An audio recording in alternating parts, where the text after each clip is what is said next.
কিন্তু আপনি লাখ জনতার সামনে, তরুণ প্রজন্মের সামনে আপনাদের নেতা মন্ত্রীর চোখে পড়ে না এগুলা? চোখের মধ্যে আপনারা মারা দিয়েছেন। এই ব্যক্তি কথা বলতে বলতে সীমালঙ্ঘন করতে করতে সীমালঙ্ঘন হয়ে গেছে। সামনে সারতে একটা ব্যক্তির সীমা কেঁপে উঠে নাই, কোন নেতা মন্ত্রীর সীমা কেঁপে উঠে নাই। আমার সাথে কারো দেখা হয় নাই, কোনো কিছু হয় নাই, কিন্তু আমি বলছি জ্বালাটা আপনার সিনায় লাগলো না কেন? তো বান্দিকের আক্রমণ কি? আমি গুনাহগুলাকে, দুনিয়াকে, অশ্লীলতাকে তার জীবনের স্বর্ণালঙ্কার বানিয়ে দেব। ঠিক আছে, সে অশ্লীলতা থেকে বের হইতে পারবে না। চমকের উপর চমক, অ্যাট্রাকশনটা আমি এমন ভাবে ডিজাইন করব তার সামনে, সে ওখান থেকে বের হয়ে আসতে পারবে না। তাইলে শয়তানের এই আক্রমণ, শয়তান নিজে বলতেছে আমি তাকে সামনে, পেছনে, ডানে, বামে, আমার এই মাল্টি ডাইমেনশনাল আক্রমণ, সে আপনি আপনার বেশিরভাগ বান্দাকে সিরাতুল মুস্তাকিমের উপর দেখবেন না। এটা শয়তান বলতেছে। ঠিক আছে, সামনের আক্রমণটা আকীদার উপর, সামনের আক্রমণ আকীদার উপর। তো আকীদা কেমন? আপনি দেখেন, সে তো শয়তান, নলেজে, বিদ্যায়, বুদ্ধিতে সে, আপনি বুঝতেছেন না, আপনার রগে রগে হাঁটে। সে ওয়াসওয়াসা দেয়, সে বুঝে আপনাকে কোন জায়গা থেকে কি করলে আপনি সে সাকসেসফুল হবে।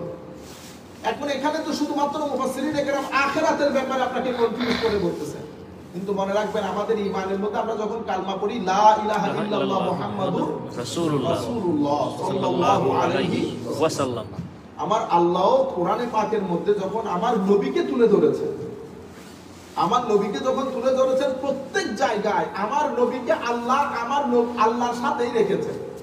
আমার নবীকে আল্লাহ আল্লাহর সাথেই রেখেছেন, কোন জায়গা থেকে আমার নবীকে আল্লাহ বাদ দেন নাই। আনফরচুনেটলি, যেমন আমার আল্লাহ যখন বলেছেন, মনে আছে আমার নবী সাল্লাল্লাহু আলাইহি ওয়াসাল্লাম হিজরতের রাতে, আমি পাথর মারিনি, হ্যাঁ, যাতে মুসলমানরা বের হয়ে যেতে পারে, পাথর মারছে কে? আমার আল্লাহ। কিন্তু আমার আল্লাহ কোরআন শরীফ, আমার নবী, কিন্তু কোরআন শরীফের মধ্যে আমার আল্লাহ কি বলছে? আমার রামাইতা ইস রামাইতা ওয়ালাকিন্নাল্লাহ রামা। হাবিব যখন এমনি মারছে তখন আপনি মারেন না, আমি মারছি। আমি শুধু আমার নবীকে প্রেজেন্ট কিভাবে করেছেন সেটা বোঝানোর জন্য। আচ্ছা, এরপরে যেমন আল্লাহ, একটা হচ্ছে আল্লাহর সন্তুষ্টি, আমরা বলি না আল্লাহ এবং রাসূলের সন্তুষ্টি। আপনি এখন তরুণ প্রজন্মের মাইন্ডসেটকে এমন ভাবে গড়ে তোলা হচ্ছে, রাসূলের সন্তুষ্টি বললেই, আমি তো অনেক বড় বড় আলেমকে ভয় পেয়ে যেতে দেখছি, মানে রাসূলের সন্তুষ্টি বললে আবার কি না কি হয়ে যায়। অনেকের মনে প্রশ্ন দেয় রাসূলের সন্তুষ্টি, এটা তো, কারণ আপনি রিসালাতকে খাটো করতে করতে আর খাটো করার জায়গা নাই, আপনি চিন্তাও করতে পারেন না রিসালাতকে আল্লাহ কোন জায়গায় রেখেছে। সেজন্য আমি বলছি আমরা কোরআনে পাকের দিকে আসি। আল্লাহ কি বললেন দেখেন, আল্লাহু ওয়া রাসূলুহু, আল্লাহ এবং তার রাসূল, আহাক, বেশি হকদার, আইয়ুরদুহু, যেন তাকে সন্তুষ্ট করা হয়। আল্লাহ এবং রাসূল, ইনকানু মুমিনিন, যদি আপনি মুমিন হন, তাহলে মুমিনের জন্য সবচেয়ে ইম্পর্টেন্ট হচ্ছে কাকে সন্তুষ্ট করা? আল্লাহ এবং রাসূলকে। আল্লাহ নিজে বলতেছেন আল্লাহু ওয়া রাসূলুহু আহাক আইয়ুরদুহু। হুর মধ্যে মাদ্রাসার ছেলেরা বুঝবে, জমির তো ওয়াহিদে, জমির এক বচন, মানে সর্বনাম এক বচন। আল্লাহু ওয়া রাসূলুহু জাত দুইটা, মানে নাউন দুইটা। তো নাউন দুইটা হলে এখানে দরকার ছিল কি আহাকু আইয়ুরদুহুমা, আইয়ুরদুহুমা, প্রনাউনও দুইটা হবে, তাইলে দ্বিবচনে ম্যাচ করবে। তাহলে আমরা বলতে পারতাম কি আল্লাহ এবং রাসূল বেশি হকদার, যেন তাদের দুইজনকে সন্তুষ্ট করা হয়। কিন্তু আমার আল্লাহ বলতে বলছেন যেন তাকে সন্তুষ্ট করা হয়। তো কাকে সন্তুষ্ট করবেন? রাসূলকে। রাসূলের সন্তুষ্টি হচ্ছে আল্লাহর সন্তুষ্টি। সুবহানাল্লাহ। এখন ইনকানুল মুমিনিন, আমার আল্লাহ আবার এখন দারুণ করে উপস্থাপন কর, যদি মুমিন হও, এখন ডিসিশন আমার হাতে, আমি মুমিন কিনা।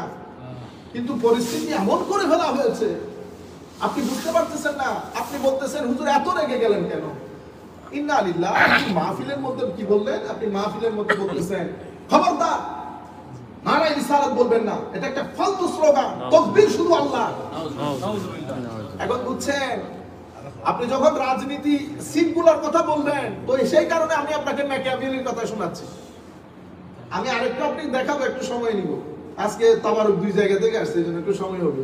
ওয়া আতাউর রাসূল আচ্ছা, আমার নবী কাউকে কোনো কিছু দেওয়া, তো নবী দেন।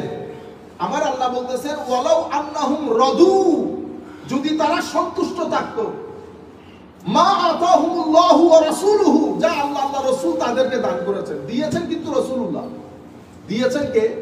রাসূলুল্লাহ। কিন্তু আমার আল্লাহ বলতেছেন তারা যদি আল্লাহর রাসূল এবং আল্লাহ যা কিছু দিয়েছেন এটার উপর যদি তারা সন্তুষ্ট থাকতো, দিয়েছেন তো রাসূলুল্লাহ, আল্লাহ তো দেন নাই, আল্লাহ দিলে তো আপনি নবী হয়ে যাবেন।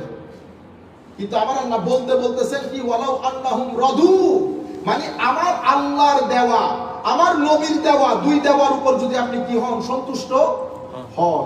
আচ্ছা, এরপরে ফদল, ফদল মানে মেহেরবানি করা, দয়া করা। তো আমার আল্লাহ কি বলতেছেন? ওয়াকালু হাসবুনাল্লাহ সাইয়ুতিনাল্লাহু মিন ফাদলিহি ওয়া রাসূলিহি, মিন ফাদলিহি ওয়া রাসূলুহু ইন্না ইলাল্লাহি রাগিবুন। ওয়াকালু, তারা বলেছে হাসবুনাল্লাহ, আমাদের ভরসা আল্লাহর উপর, সাইয়ুতিনাল্লাহু, অনতি বিলম্বে আল্লাহ এবং রাসূল দয়া করে আমাদেরকে দেবেন, আল্লাহ এবং রাসূল দয়া করে আমাদেরকে দিবেন। ইন্না লিল্লাহি ওয়া ইন্না ইলাইহি রাজিউন। আল্লাহ রাসূল দয়া করে দিচ্ছেন, আল্লাহ রাসূলের সন্তুষ্টি, নবী দেওয়া মানে আল্লাহ দেওয়া।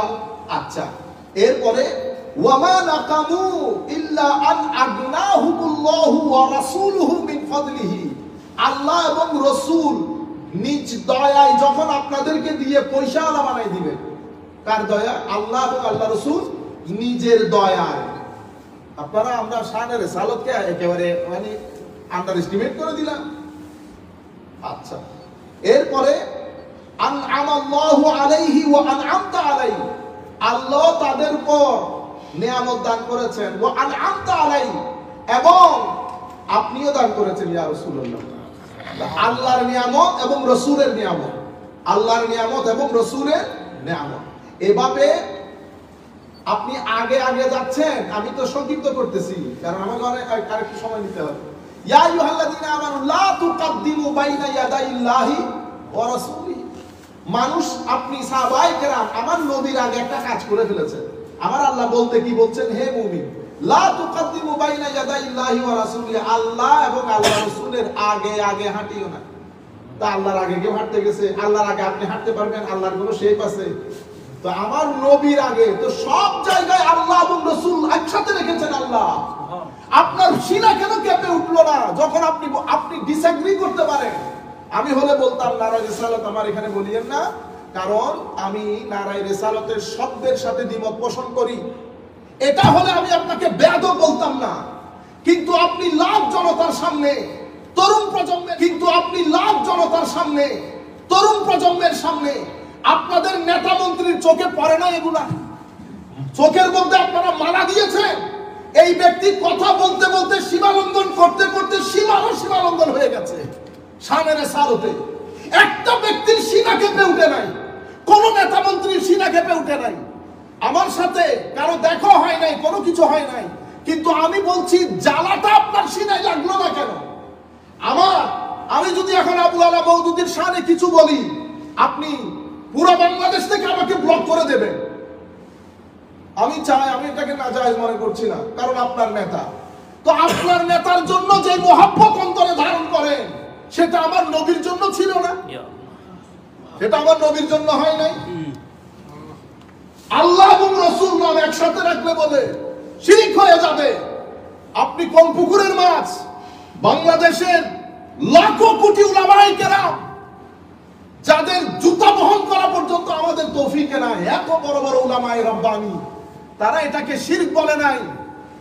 20-30 বছরে নির্দিষ্ট একটা দেশ থেকে কোটি কোটি টাকা নিয়েছেন, সেই টাকাগুলো দিয়ে ফাইন্যান্সিয়াল ইনস্টিটিউশন বানিয়েছি, তরুণ প্রজন্মকে চাকরি দিয়েছি, চাকরি দিয়ে আমাদের আইডিওলজির প্রমোটার বানিয়েছি।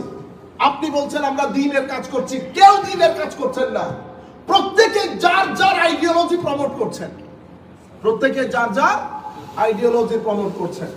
আমি আপনাকে অন্তর থেকে বলছি, সম্মানের সাথে চিন্তা করে দেখবেন, আমিও মারা যাব, আপনিও মারা যাবেন।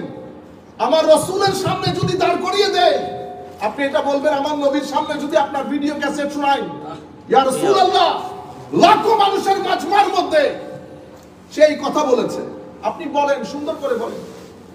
আদব নাই, লেখাপড়া করেন নাই, মাহফিলের মধ্যে লাখো জনতার সামনে এই আন্দাজে যারা কথা বলে, আমরা এদেরকে, আমি আর বললাম না শব্দগুলো, সেই কারণে ব্যবহারে, কথাবার্তায়, পরিবার, শিক্ষা সবকিছু তুলে ধরবেন জাতির কাছে। ভদ্রলোক গালি দিলেও সম্মান থাকে, ভদ্রলোক গালি দিলেও সম্মান থাকে। আল্লাহ রাব্বুল আলামিন আমাদের সবাইকে হেদায়েত দান করুন।